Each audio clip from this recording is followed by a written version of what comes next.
হে guys, good morning. Happy Holi সকলকে। হোলি অনেক দিন আগে চলে গেছে, তাও এখন বলছি তার কারণ মানে দুদিন আগে চলে গেছে, এখন বলছি তার কারণ এর আগে কোনোরকম কোনো ভিডিও এদিক থেকে যায়নি, তার জন্যই বলছি।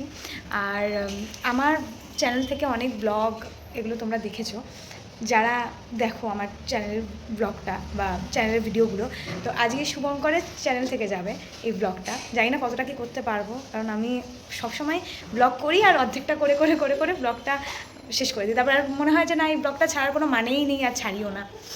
তো এখন এই ওষুধটা খেলে যদি কমে দাঁতে ব্যথাটা। আর এইদিকে শুভঙ্করের বাবা খুব সুন্দর মাংস বানায়, ওর বাবা আজকে মাংস বানানোর দায়িত্বে রয়েছে। জামাইবাবু হয়তো কিছু বানাবে, ওই ফ্রাইড রাইস করবে, হয়তো ফ্রাইড রাইস বানাবে। সবাই এখন এখানে কাজে ব্যস্ত রয়েছে। এদিকে আদিত্য ফোনে বিজি আছে, ফোন দেখছে। নাও খাবারটা, নাও খাবারটা, নাও। দেখো খাবার নিয়ে দাঁড়িয়ে আছে, ও দেখেই না, নেয়ই না। হাতে ধরে। এখানে মা কাকিমাদের আসর বসেছে, গল্পের আসর। এদিকে সবাই কোল্ড ড্রিঙ্কস খাচ্ছে।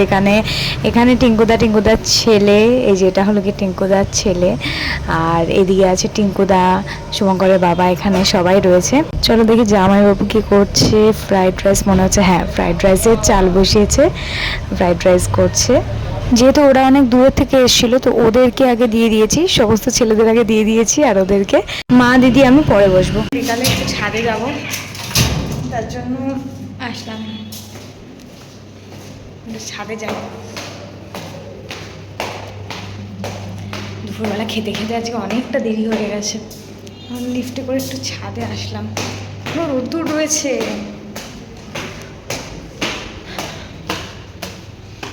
বাহ, কি সুন্দর লাগছে। এখানে একটা ভিডিও হচ্ছে আর আমি ওইদিকে একটা ভিডিও করছি, দুই ব্লগার একসাথে হয়েছি। আর দেখো আমাদের এখান থেকে প্লেন যখন যায় না, একদম কাছ থেকে যায়। আর এদিকে টিঙ্কুদার বউ, টিঙ্কুদা সবাই চলে যাচ্ছিলো, খুব খারাপ লাগছিল ওদের জন্য। অনেক দিন ধরে আমরা ওয়েট করেছিলাম যে আসবে বলে, চলে যাচ্ছিলো। আমরা সবাই এগিয়ে দিতে গেছিলাম স্টেশন পর্যন্ত। আমি জানি তোমরাও হয়তো এই জিনিসটা ফিল করেছো, যখন কোনো বাড়িতে গেস্ট আসে না, তারপর যখন তারা চলে যায়, খুব খারাপ লাগে এটা। শুভঙ্কর স্টেশনে এসেছিলাম, তাই শুভঙ্কর গিয়ে ওদের টিকিটটা কেটে নিয়ে আসলো। আর এত গরম পড়েছে, এই ছেলেটারও হাল পুরো বেহাল হয়ে গেছে। এই দেখো, এটা এখানেই দেখে বুঝতে পারবে। তো চলো সবাইকে টাটা আজকের মতো। এটাই ছিল আজকের ব্লগ। প্লিজ লাইক করো, কমেন্ট করো আর সাবস্ক্রাইব করো।